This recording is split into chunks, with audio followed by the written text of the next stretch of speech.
आई हो सखी भसुराया आंगन में ला जाइल बा। लागो तभी आई पीक चोभी भूलाइल बा। आई हो सखी भसुराया आंगन में ला जाइल बा।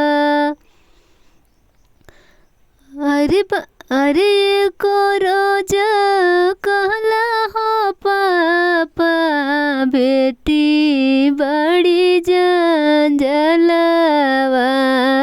अरे बेटी बड़ी जंजलवा।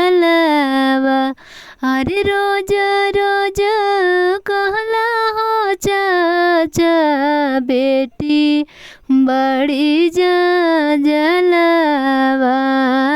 अरे बेटी बड़ी जंजलवा।